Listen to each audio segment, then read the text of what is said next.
Welcome back to Mind Bang, the only place where we take TV show theories too far, get way too emotional about fictional characters, and lose sleep because of nightmares about fungal monsters offering me a loaf of cursed bread. Yeah, you heard that right. Last night, I dreamed that a clicker was standing in my kitchen, holding a baguette, whispering, "You should have read the ingredient list." I woke up in a cold sweat. But enough about my bread-related trauma. Let's talk The Last of Us Season 2, because we are so close to witnessing one of the most anticipated seasons of 2025. And folks, the theories are wild. Let's get into them. What if everyone is already infected? Alright, let's start with the darkest, most unsettling theory, because that's what we do here. What if everyone in the Last of Us universe is already infected? Think about it. The Cordyceps fungus spreads through spores, bites, and general nightmare fuel. But what if it's also lying dormant in every single person, just waiting for the right moment to activate? Kinda like when you promise yourself you're gonna eat healthy, but the second you see a plate of nachos, all bets are off. Boom. Instant transformation. The theory suggests that under certain conditions, stress, trauma, or even age, the infection could wake up, meaning that nobody is actually safe. If this is true, it makes Ellie's immunity even scarier. What if her body isn't rejecting the infection? What if she's just the first stage of something even worse? Imagine this. Ellie isn't just immune. She's the next evolution of the Cordyceps.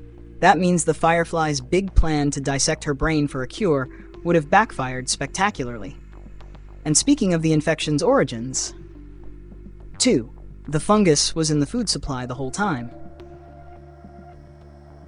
You ever stop and think about how the world ended because of a bad batch of bread?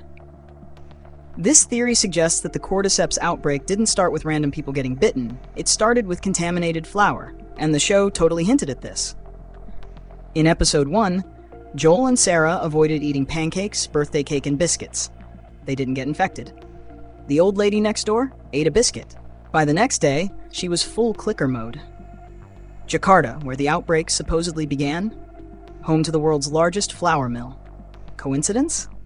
I think not. The idea that a global food staple was the real cause of the apocalypse makes this one of the most realistic and terrifying theories ever. Just imagine, you're sitting there, enjoying a slice of sourdough, and boom, apocalypse.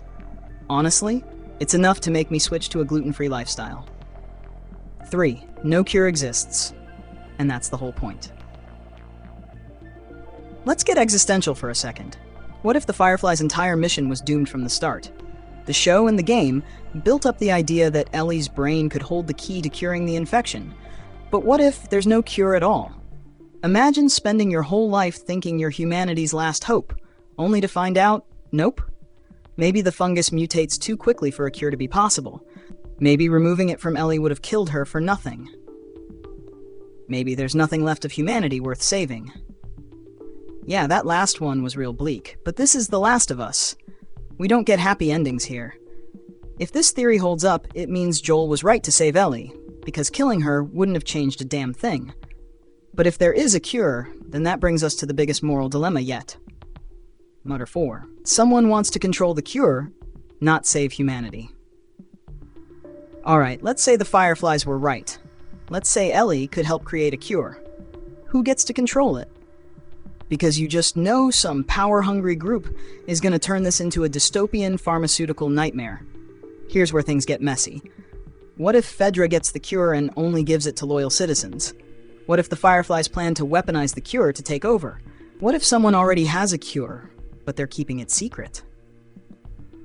Let's not forget how quickly humans become monsters when power is at stake. This cure, if it exists, is basically a golden ticket to ruling the world. And if that's the case, maybe Ellie's biggest enemy isn't the infected. Maybe it's whoever gets to the cure first. Like, share, and subscribe before the Cordyceps gets us all. Alright, that's it for today's Mind Bang Deep Dive. What do you think? Is everyone already infected? Did the apocalypse start with bad bread? Is Ellie actually the final boss of humanity? Drop your theories in the comments before the fungus finds us all, and don't forget to like, share, and subscribe. Because let's be real, when the world ends, you're gonna want quality TV breakdowns to distract you. This has been Mind Bang. See you next time, unless I get taken out by an evil loaf of sourdough.